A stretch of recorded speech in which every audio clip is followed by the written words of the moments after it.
Θα πάμε σε ένα θέμα που αφορά όλους τους Έλληνες και όχι μόνο.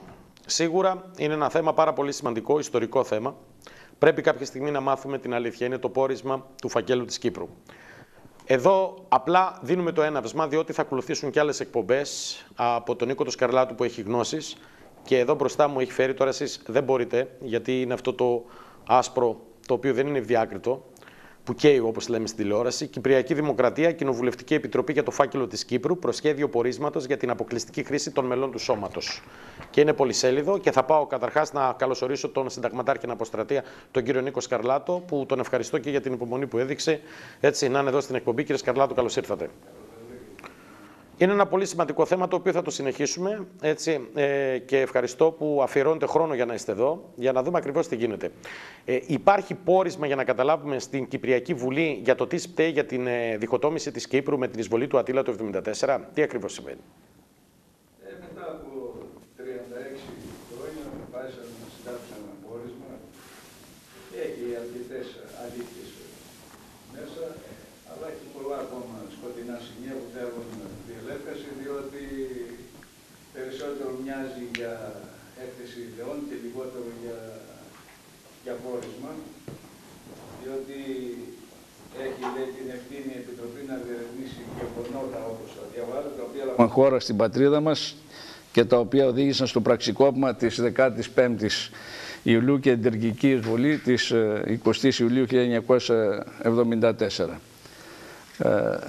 Βέβαια το πραξικόπημα ήταν η αφορμή που προκάλεσε την τουρκική εισβολή. Μέσα από το πόρισμα φαίνονται ότι έχουν γίνει πολλές προσπάθειες της Τουρκίας και γίνανε και άλλες πιο μπροστά απόπειρες πραξικοπημάτων για την καθαίρεση, θα έλεγα, του Αρχιεπισκόπου Μακαρίου.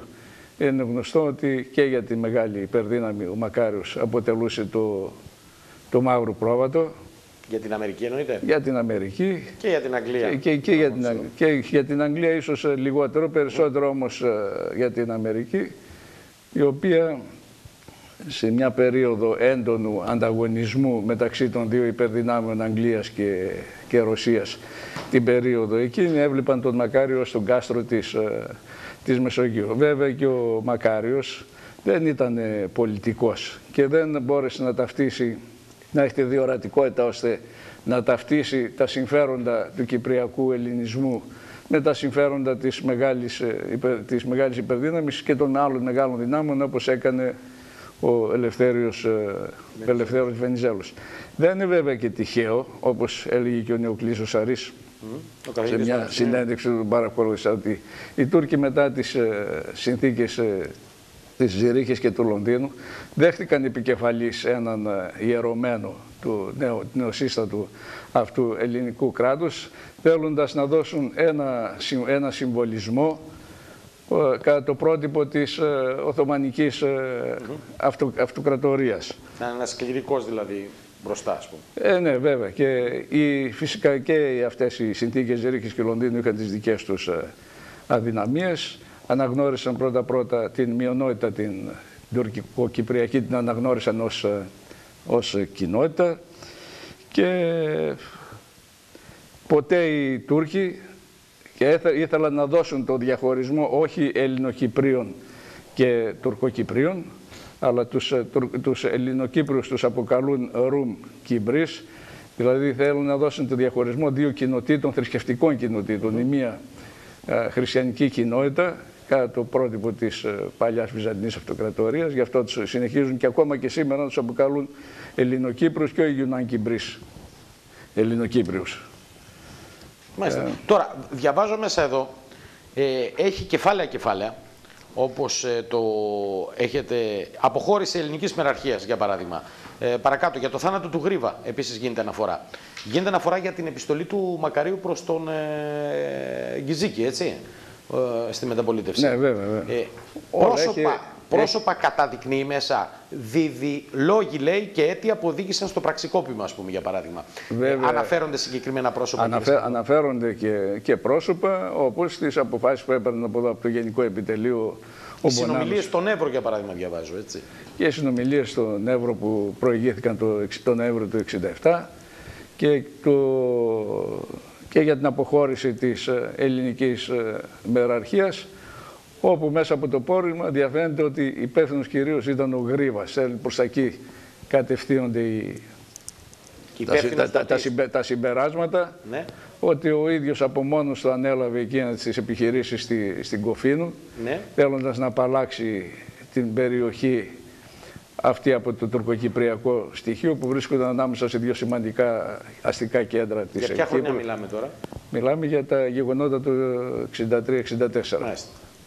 Βέβαια, μετά το 1963 αναθεώρηση των συνθηκών Ζηρίχης και Λονδίνου που επιχείρησε να κάνει ο Μακάριος, αυτό άνοιξε, όπως ήταν λογικό, τις ορέξεις της Τουρκίας. Ένα άλλο πάλι σημείο που είχαν αυτές οι συνθήκες Ζηρίχης και Λονδίνου, καθόριζαν εγκύτριες δυνάμεις, αλλά δεν καθόριζαν εάν αυτές οι δυνάμεις θα ήταν υπό ενιαία διοίκηση ή χωριστή διοίκηση. Βέβαια οι Έλληνες ήθελαν να είναι υπό ενιαία διοίκηση, η Τουρκία και οι Τουρκοκύπροι ήθελαν να είναι υποχωριστή διοίκηση. Τελικά επικράτησε και γίναν οι δύο οι δυνάμεις, η Τουρδίκ και η Ελδίκ, με ξεχωριστές διοικήσεις. Και έτσι από εκεί και πέρα αρχίζει πλέον να ξετυλίγει όλο το κουβάρι της κυπριακής τραγωδίας. Όπως είπα στην αρχή, το πραξικόπημα ήταν η αφορμή. Τα αίτια όμως προϋπήρχαν του πραξικοπήματος. Και όπως έλεγε και ο Χαρίλαος Τρικούπης, δια τας επαναστάσεις εντός παρενθέσεως, δεν ευθύνονται αυτοί, λέει, που τα προκαλούν, αλλά αυτοί που καθιστούν αυτάς αναποφεύκτους.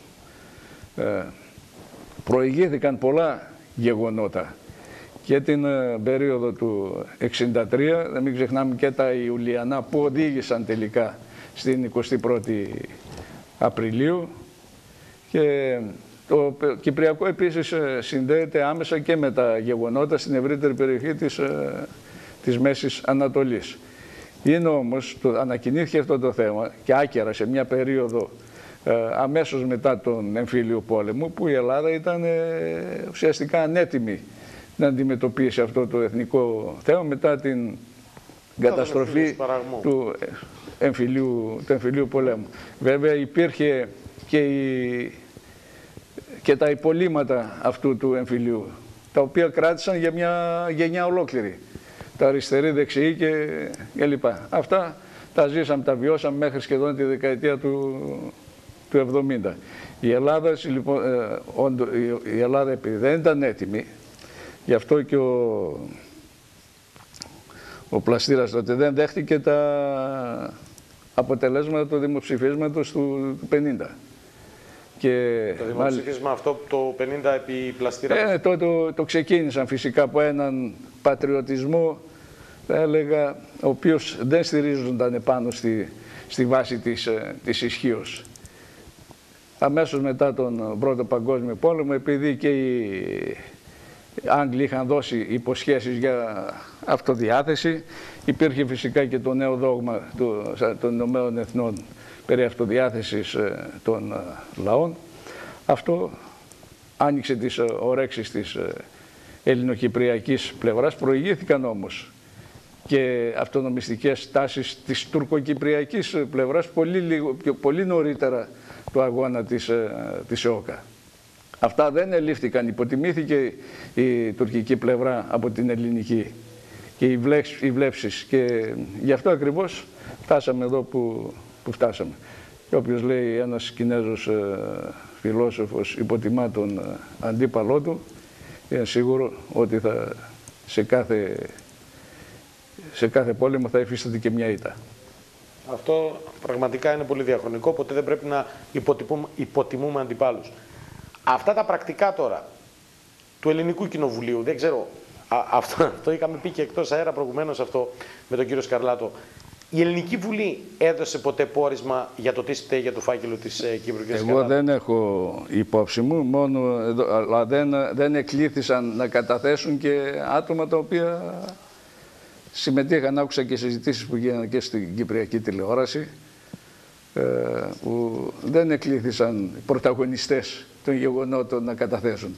Μόνο ο τέος βασιλιάς κατέθεσε, ο οποίος σε ένα σημείο εκεί με την επιστολή του Μακαρίου αναφέρει ότι συνεβούλευσε τον Μακάριο τότε να μην στείλει την επιστολή στον Κιζίκη. Αναφέρει ότι η γνώση της επιστολής Μακαρίου έλαβε και ο Κωνσταντίνος Καραμανλής. Δεν αναφέρει όμως τι συνεβούλευσε τον Αρχιεπίσκοπο Μακάριο. Βέβαια ο Μακάριος, αποκόπτοντας τις γέφυρες από τους αντιπάλους του, αν εντός παρενθέσεως αν θεωρηθούν αντίπαλοι η Χούντα τότε των Αθηνών, τους έδωσε την δυνατότητα να τον πολεμήσουν ακόμη πιο σκληρά και φτάσαμε στο πραξικόπημα. Γι' αυτό λέει και καλεστώ πάλι έναν ειδικό επί της πολεμολογίας που λέει ποτέ λέει μην αποκόπτεις τις γέφυρες πίσω από τον αντίπαλό σου, διότι θα του δώσεις τη δυνατότητα να σε αντιμετωπίσει με μεγαλύτερη σκληρότητα. Να ανασυνταχθεί δηλαδή. Να ανασυνταχθεί και Σωστό. Δηλαδή πρέπει να του κόψεις και τα νότα του. Δηλαδή και ενώ αναφέρει, ετοιμάστηκε, μέσα στο πόρισμα αναφέρεται, ενώ ετοιμάστηκε ο Κληρίδης να έρθει στην Αθήνα για συνομιλίες με την ελληνική τότε κυβέρνηση, με το καθεστώς των Αθηνών, δεν ξέρω για ποιον λόγο ο Μακάριος και από πού υποκινούμενος πιθανόν έδωσε την επιστολή στη δημοσιότητα και από εκεί και πέρα δεν υπήρχαν βέβαια περιθώρια συνδιαλλαγής. Η Κυπριακή Βουλή πίεσε την Ελληνική Βουλή και γενικότερα τους Έλληνες να δοθεί πόρισμα ή εν πάση περιπτώσει να γίνουν καταθέσεις προσωπικότητων και πρωταγωνιστών εκείνων των ημερών. Δηλαδή υπήρχε αίτημα και υπάρχει αίτημα των Κυπρίων, κύριε Σκαρλάτο. Υπάρχει αίτημα μέχρι, λέει, και τον Οκτώβριο του 2009 όταν πρωθυπουργός της χώρας ήταν ο κύριος Κωνσταντίνος Καραμανλής, ο νεότερος, δεν υπήρξε απάντηση στο σχετικό αίτημα το οποίο είχε διαβιβαστεί από την Κυπριακή Βουλή. Δηλαδή έκανε αίτημα η Βουλή, αλλά απάντηση δεν λάμβανε. Αυτό στις 5 Μαρτίου, λέει, το 2010 ο πρόεδρος της Επιτροπής είχε συνάντηση στην Αθήνα με τον Έλληνα Υπουργό, τον κύριο Βενιζέλο. Πότε έγινε αυτό? Στις 5 Μαρτίου αναφέρει μέσα. Του 2010. Τον οποίο τον ενημέρωσε για την πορεία των εργασιών της Βουλής. Αιτήθηκε, λέει, από τον Έλληνα Υπουργό η συνδρομή του, ώστε να υπάρξει πρόσβαση για να μελετήσει το αρχείο της ΑΣΔΑΚ, το οποίο παραδόθηκε στο ΓΕΣ. Πρέπει να αποδοθούν ευθύνες για να λάμψει και η όλη αλήθεια για το τι φταίει, έτσι. Βέβαια, ευθύνες υπάρχουν. Φαίνεται καθαρά ότι υπήρχε μια προδοσία. Φαίνεται καθαρά ότι υπήρξε μια συμφωνία. Για δικοτόμηση. Η οποία ξεκινάει ακόμα από τα σχέδια Άτσεσον. Για την παραχώρηση, τα σχέδια Άτσεσον ήταν τρία. Για την παραχώρηση ενός λιμανιού στην Τουρκία και την τουρκική πλευρά.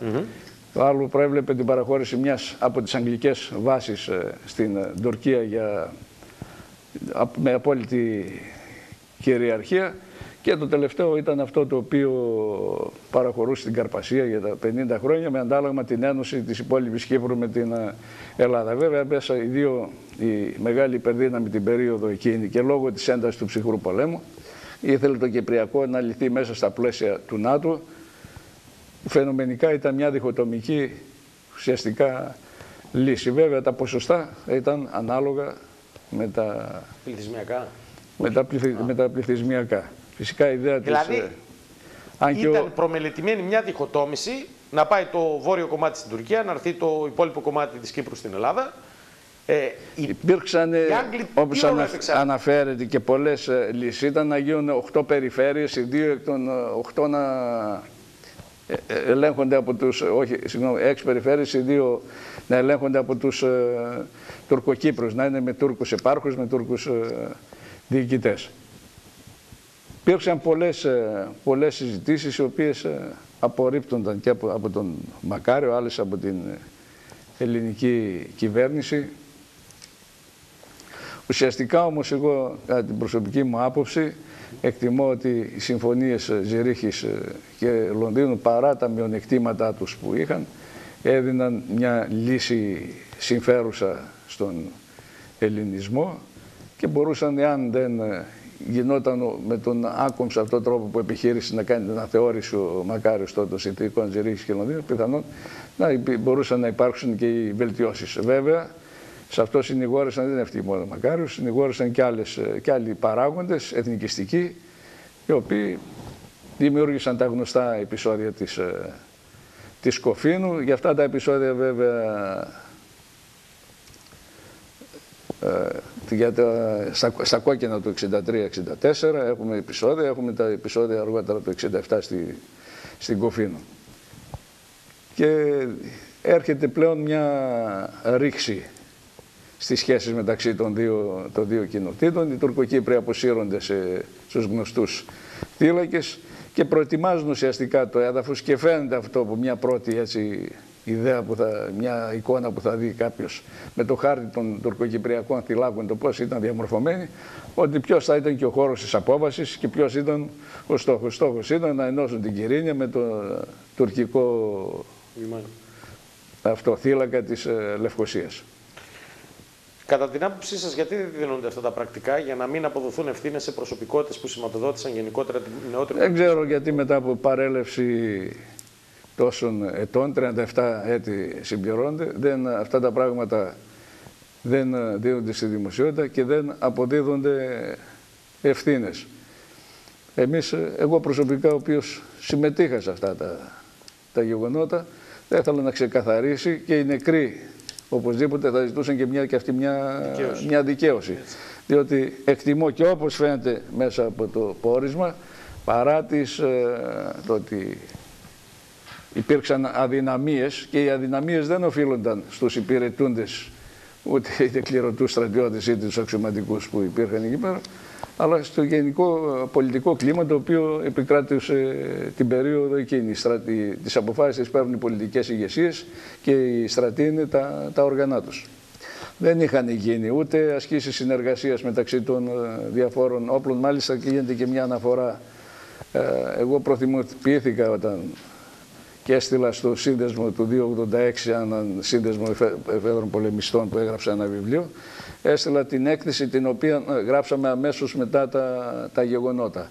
Ήταν άκρως απόρριτη εκείνη την περίοδο. Θεωρώ ότι μετά από τόσα χρόνια έχει χάσει πλέον το απόρριτό της. Την έδωσα στο σύνδεσμο και ο σύνδεσμος τον έδωσε στην επιτροπή αυτή του φακέλου της Κύπρου, και σε ένα σημείο κάνει αναφορά και στο δικό μου όνομα, που αναφέρω ότι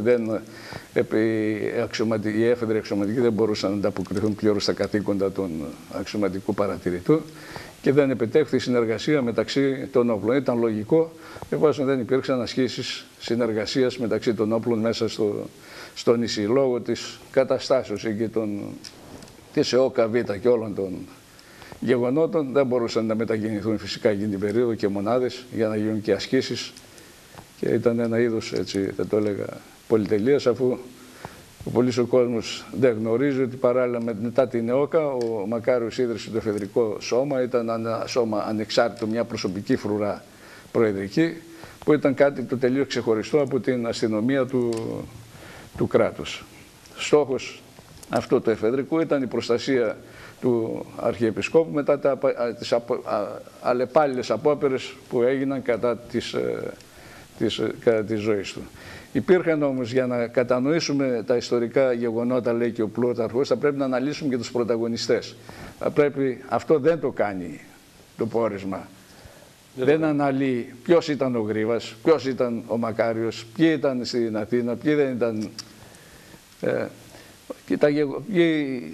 ποιοι ήταν την περίοδο ακόμα της αποστασίας, τι ρόλο έπαιξε η αποστασία.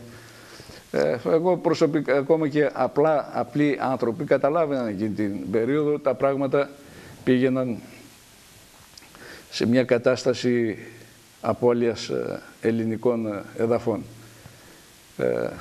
Θα αναφέρω ότι ένα προσωπικό μου βίωμα, όταν ήμουν στην Αθήνα, είχα μια σπιτονικοκυρά, φιλενάδα της Διδός Σωτηρίου, και συζητούσαμε.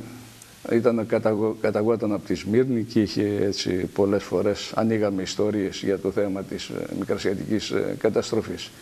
Αυτή τότε πράγματι την περίοδο του 1965 με τα Ιουλιανά κατηγορούσε και τον Παπανδρέο ότι προκάλεσε όλη αυτή την κρίση στην κατάσταση, και όταν έγινε 21η Απριλίου μας βγάλαν και στους δρόμους, πήραμε τα όπλα. Εγώ πρωτοετής τότε, 18 χρονών παιδί, δεν καταλάβαινα από αυτά τα πράγματα. Πήρα το όπλο, πήγα στο σπίτι να την επισκεφτώ. Μεταξύ σοβαρού και αστείου της λέω, άντε λέω, Λουίζα, λέω, έγινε το χατήρι σου. Και δεν θα ξεχάσω την κουβέντα που μου είπε την ημέρα ανήμερα της 21ης Απριλίου. Όχι Νίκο, μου λέει, να ξέρεις ότι αυτές οι καταστάσεις, αυτή η κατάσταση θα οδηγήσει σε απώλεια ελληνικού εδάφους. Θα έχουμε, λέει, μια καινούργια καταστροφή. Και όταν το 1974 έγινε αυτό που έγινε, τότε την θυμήθηκα και της το υπενθύμισα. Σας ευχαριστώ πάρα πολύ για την παρουσία σας, κύριε Νίκο Σκαρλάτο, και θα επανέλθουμε τώρα για να συνεχίσουμε αυτή την ιστορική κουβέντα την ερχόμενη Δευτέρα. Την ερχόμενη Δευτέρα έχει 4 το Κυπριακό, όπως είναι γνωστό, έχει 4 φάσεις. Νομίζω θα ήταν προτιμότερο να το αντιμετωπίσουμε έτσι κατά φάσεις, πώς ήταν πριν από το... Να πάμε στις 4 φάσεις. Πριν από τον αγώνα της ΕΟΚΑ. Κατά την περίοδο του αγώνα της ΕΟΚΑ, τι διαμήφθησαν, τι διαδραματίστηκαν. Μετά τις συνθήκες Ζηρίχης και Λονδίνου, το διάστημα εκείνο μέχρι το 1967. Και από εκεί και πέρα φτάσαμε μέχρι την τελική. Θα το πάμε στις 4 αυτές ενότητες που λέτε, στις 4 αυτές φάσεις, για να δούμε πώς διαδραματίζεται το Κυπριακό. Και για να συνετιζόμαστε κιόλας. Βεβαίως, βεβαίως. Διότι από μην έχουμε καμία καινούργια καταστροφή. Έτσι, έχουμε μια καινούργια καταστροφή και να δούμε και κατά πόσο έπαιξαν ρόλο αυτά τα γεγονότα για τον ρου της ιστορίας, που σίγουρα είναι μια ευαίσθητη περιοχή η οποία επηρεάζει και την Ανατολή και τη Δύση. Έτσι, έχουμε το Σουέζ, έχουμε απέναντι τη Λιβύη, το Ισραήλ, έχουμε την Ελλάδα και την Τουρκία. Όλα αυτά. Γεωστρατηγικά η Κύπρος έχει μεγάλη αξία για τις μεγάλες δυνάμεις. Και αν η Ελλάδα ανήκει μια φορά στη Δύση, η Κύπρος ανήκει ακόμη περισσότερο. Διότι είναι ένα απλό αεροπλανοφόρο μέσα στην Ανατολική Μεσόγειο. Δράτω με τις ευκαιρίες, επειδή έχετε δώσει και ένα προσωπικό αγώνα για το αεροδρόμιο εκεί του Χορτερού, αν έχετε κάτι νεότερο να μας πείτε, διότι είστε και ενεργός πολίτης του Δήμου πλέον Συνδικής εκεί στην περιοχή του Συνδικού. Από πληροφορίες, όλα τα έγγραφα έχουν φύγει από την υπηρεσία της πολιτικής αεροπορίας, όπως με ενημέρωσαν και εμένα, και ήδη βρίσκεται στο τελικό στάδιο της υπογραφής από τον αρμόδιο Υπουργό. Δηλαδή θα γίνει πράξη, θα πάρει σάρκα και οστά το αεροδρόμιο. Από εκεί και πέρα εξαρτάται από την τοπική αυτοδιοίκηση και όλους τους φορείς εδώ του νομού, στους οποίους ανήκετε κι εσείς και πάντα. Δεν μιλάμε για ένα αεροδρόμιο Ελευθέρου Βενιζέλου, μιλάμε για ένα τουριστικό αεροδρόμιο, το οποίο θα δώσει την αναπτυξιακή διάσταση στον τουρισμό μιας άλλης μορφής. Και σίγουρα θα δώσουμε τη μάχη στην περιφέρεια. Τουρισμός χωρίς αεροδρόμιο δεν γίνεται. Δεν υπάρχει. Εμείς θα δώσουμε και τη μάχη στην περιφέρεια. Διότι και εγώ προσωπικά και εσείς που γνωρίζετε τη σημασία πολύ περισσότερο ενός αεροδρομίου, είναι ό,τι καλύτερο για μια περιοχή. Αποτελεί μια επιπλέον πύλη εισόδου για τη χώρα, το κάθε αεροδρόμιο. Σας ευχαριστώ πολύ, κύριε Σκαρλάτο, για την παρουσία σας, που αποδεχθήκατε την πρόσκληση. Εγώ ευχαριστώ. Και ανανεώνουμε να αναλύσουμε αυτές τις φάσεις του Κυπριακού την ερχόμενη Δευτέρα. Έτσι, πρώτα Θεός που λέμε στις 3. Καλά θα είναι να γίνεται και με συζήτηση, να μην το κάνουμε και λίγο μονόλογο. Εντάξει, αν έχουμε και ακροατές εδώ. Ωραία. Σας ευχαριστώ πάρα πολύ. Σας ευχαριστώ πολύ. Με τον κύριο Νίκο Σκαρλάτο ανανεώνουμε τηλεοπτικά το ραντεβού μας για την ερχόμενη Δευτέρα στις 3, για να έχουμε και περισσότερο χρόνο να συζητήσουμε αυτές τις 4 φάσεις του Κυπριακού. Έτσι, πριν από τον αγώνα ΕΟΚΑ, μετά κατά τον αγώνα κατά των Άγγλων, έτσι, της ΕΟΚ. Μετά το δεύτερο, ακριβώς. Και να πάμε μέχρι και τη σημερινή μορφή που έχει πάρει το νησί. Το νησί της Αφροδίτης και αυτό το αεροπλανοφόρο γενικότερα της Μεσογείου. Όμως να φτάσω στην αρχή εκεί στο δημοψήφισμα, τότε ο Παστήρας είπε στον Μακάριο, στον επίσκοπο Μακάριο, να κρατήσει φρόνημα, διότι λέει όχι μόνο στην Κύπρο θα προσφέρει τίποτα, θα καταστρέφει και την Ελλάδα. Οπότε Γεώργιος Παπανδρέου, τότε υπουργός παιδείας, και στον Βέρβη, τον Θεμιστοκλή, τον δήμαρχο της Εκκλησίας, ότι την περίοδο αυτή λέει η Ελλάδα αναπνέει με 2 πνεύμονες. Βρετανικών και Αμερικανικών.